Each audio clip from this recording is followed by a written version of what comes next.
Hello everyone. सो Python में ना बहुत लोगों को कन्फ्यूजन रहती है कि double equals to operator and is operator कब यूज़ करना चाहिए और इन दोनों में बेसिकली डिफरेंस क्या होता है। तो चलिए आज हम एग्जांपल्स से समझते हैं कि दोनों ऑपरेटर्स कैसे काम करते हैं और कब कौन सा यूज़ करना चाहिए। तो let's start with double equals to operator. तो लेट्स सी, मेरे पास अगर एक लिस्ट है जिसमें 3 एलिमेंट्स हैं 1 2 3 और एक सेम मैंने न्यू लिस्ट बनाई बी वेरिएबल में जिसमें मैंने सेम लिस्ट के एलिमेंट्स ऐड किए। ओके, तो इक्वल्स टू ऑपरेटर क्या करता है ना, जब आप इसे यूज़ करेंगे तो ये बेसिकली इन दोनों वेरिएबल्स का कंटेंट वेरीफाई करेगा कि इन दोनों के एलिमेंट्स जो हैं वो सेम है या नहीं। सो इन दोनों में 1 2 3 दोनों सेम है तो ये ट्रू रिटर्न करेगा।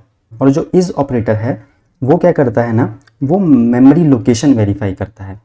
तो आपको पता होगा कि जैसे ये वेरिएबल हमने बनाया है ये मेमोरी में एक ब्लॉक में स्टोर हुआ होगा और सेम बी वेरिएबल भी एक मेमोरी में स्टोर हुआ होगा। तो इस ऑपरेटर चेक करता है कि दोनों सेम मेमोरी लोकेशन को पॉइंट कर रहे हैं या नहीं। तो इन दिस केस अगर मैं ए इज़ बी चेक कर रहा हूँ तो ये मुझे फॉल्स रिटर्न कर रहा है। तो आइए देखते हैं कि ये ए जो वेरिएबल है वो कौन सी मेमोरी एड्रेस में स्टोर्ड है। सो ये इसका मेमोरी एड्रेस है और जो B है उसका मेमोरी एड्रेस डिफरेंट होना चाहिए, दैट्स वाई ये फॉल्स रिटर्न कर रहा है। तो अगर आप यहाँ पे देखोगे ये दोनों मेमोरी एड्रेसेस डिफरेंट हैं, so that's why A equals to B true return कर रहा है, लेकिन A इज़ B हमें फॉल्स रिटर्न कर रहा है बिकॉज इज ऑपरेटर जो है वो मेमोरी लोकेशन वेरीफाई करता है, जबकि इक्वल्स टू हमारा कंटेंट वेरीफाई करता है। ओके, तो अभी लेट्स सी कि हम A इज़ B जब ट्रू आता है तो वो हम सिचुएशन कैसे ला सकते हैं। तो अभी मान लो मैं इसको क्लियर करता हूँ। लेट्स सी मैं सेम एक लिस्ट बनाता हूँ 1 2 3। ओके, और लेट्स सी मैं सेम एक लिस्ट, इंडेंट सही नहीं था। तो अभी मैंने एक वेरिएबल लिया b जिसको मैंने a असाइन कर दिया। ओके, जो लिस्ट बनाई थी मैंने। तो अगर मैं a equals to b check करूँगा तो मुझे ट्रू ही आएगा बिकॉज आई नो कि a भी 1 2 3 है और b भी 1 2 3 है। लेकिन अगर मैं a इज़ b वापस चेक करूँगा तो इस केस में आप देखोगे ट्रू रिटर्न कर रहा है क्योंकि मैंने a की असाइनमेंट जो है वो b को दी थी। इट मीन्स b भी सेम मेमोरी एड्रेस यूज़ कर रहा है। तो आइए एक बार चेक कर लेते हैं id of a। So you will see this address and अगर मैं करूँगा id ऑफ b तो again if you see both the addresses are same, that's why a double equals to b and a is b both are returning true. Okay, so ये basic difference है equals to operator और is operator में।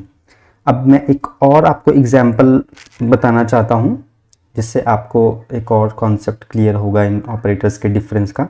Let's say मैंने एक integer लिया है अब यहाँ पे a इक्वल्स 5 और एक लिया है b इक्वल्स 5। अब मैं a इक्वल्स b चेक करूँगा। अब बिकॉज दोनों का कंटेंट सेम है विच इज़ दोनों के पास 5 है तो it should be true, right? तो इट इज़ ट्रू।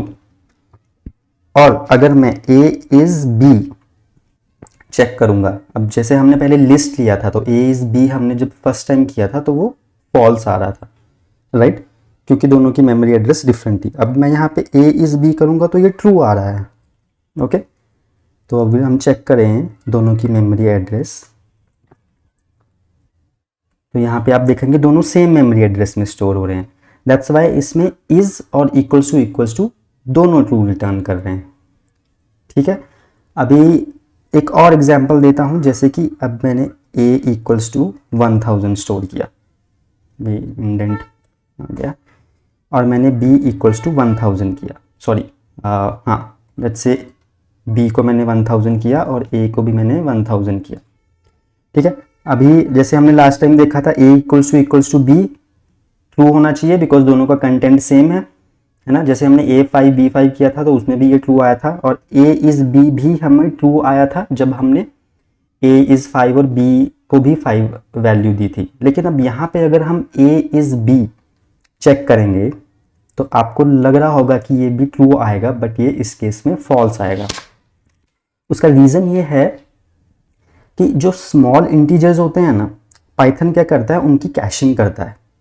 इसलिए आपको ये नज़र आएगा कि आपने जब a=5 एंड b=5 डिफाइन किया था तो उसमें दोनों सेम मेमोरी एड्रेस में स्टोर हुए थे।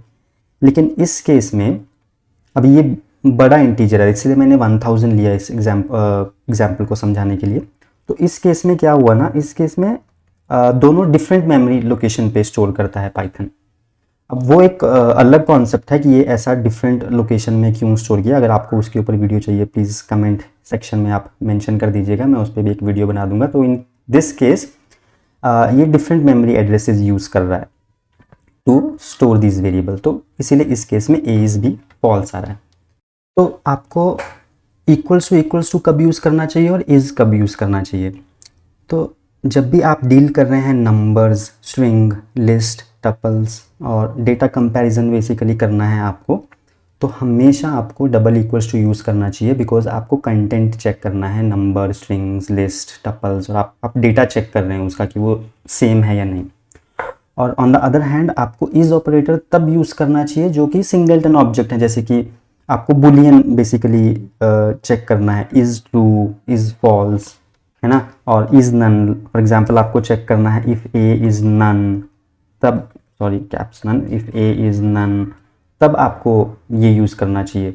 इफ़ ए इज़ 5, ऐसा ये बिल्कुल गलत होता है, यहाँ पे आपको इज़ ऑपरेटर बिल्कुल यूज़ नहीं करना चाहिए, आपको डबल इक्वल्स टू यूज़ करना चाहिए। यहाँ पे अब स्ट्रिंग हो या इंटीजर हो या कोई टपल हो तो आपको डबल इक्वल्स टू ही यूज़ करना है। आई होप आपका ये कॉन्सेप्ट क्लियर हुआ होगा, और अगर आपको वीडियो अच्छी लगी तो please like, share and comment, and tell me some new topics if you want videos on Python. Thank you.